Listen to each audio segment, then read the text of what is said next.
హీరోలు అరెస్ట్ చేయడం, జైల్లో పంపించడం, ఇవన్నీ ఎట్లా చూస్తున్నారు? గోటుతో పోయేదాన్ని గొడవలు చేయడం వెరీ సింపుల్. నేను థియేటర్కి ఎందుకు వెళ్ళానంటే వాళ్ళ ఫిల్మ్ ఎక్స్పీరియన్స్ని పాడు చేయడం ఎందుకు వెళ్ళాను. Basic from hero's perspective I can say నేను ఎందుకు థియేటర్కి వెళ్ళాలనుకున్నానంటే how I'm being tested. Film బాగాలేకపోతే తిడతారు, ఫిల్మ్ బాగున్నప్పుడు I want to feel the appreciation.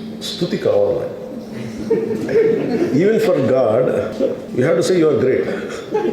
No matter you give them 1,000 crores, 100 crores, it doesn't matter. That appreciation is very well cut. Maybe it's much awaited for me. Maybe he worked for 3 years. Police ni enduku tappu pattలేనంటే sometimes we have to listen to police. అది ఎక్కడ ఒకసారి నాకు వినిపించలేదు. Maybe it could be true.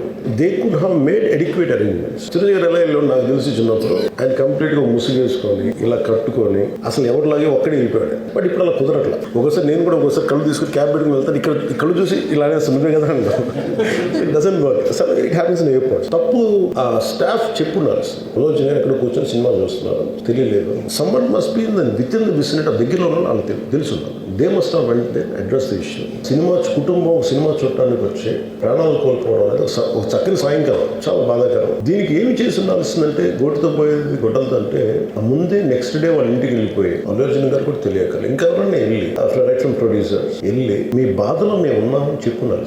Let it be director, let it be producers ఆ entire film unit వెళ్ళి చెప్పుంటే first అది rupture అవ్వకుండా ఉండేది. అది చేశారు లేదు నాకు తెలియదు. But this what I feel. ఇంతమంది మనుషులు మేము వచ్చి ఇంత కన్సర్న్ తో ఉన్నాం, we feel sorry for that. అది చెప్పుంటే బాగుండేది. Thought any hero will have thought process. లేదు అలా చెయ్యి లోపాలి, నమస్కారం పెట్టాలని బేసిక్ అది ఎంజాయ్ చేయటం కాదు. That is one aspect we have to look in to.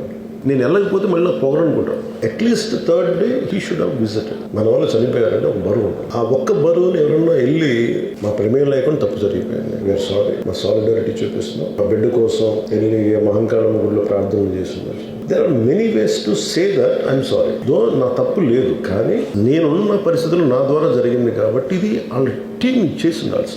ఒక హీరోని బ్లేమ్ చేయడం రైట్ కాదు. సినిమాని ఒక టీమ్గా తీసినప్పుడు సమస్యను కూడా టీమ్గానే తీసుకోవాలి. కానీ ఇక్కడ సమస్య ఏం చేశారంటే మొత్తం హీరో మీద పెట్టేశారు అండ్ ఒంటరి వ్యక్తిని చేశారు. అది నాకు కరెక్ట్ అనిపించలేదు. ఆ తర్వాత జరిగిన consequences no one has guided them well. Once case పెడితే and we don't question police. So ఇవన్నీ చూస్తే సింపుల్ ఏమనిపించిందంటే ఎక్కడో ఒక మానవతా దృక్పథం లోపించింది ఓవరాల్గా.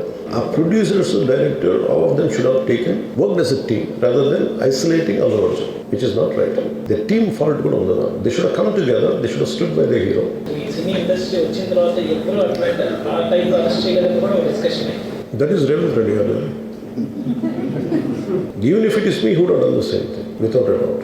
He is Ravindra Reddy. అదేంటంటే it is not who you are, it is what happened through you. And sometimes you want to send a message.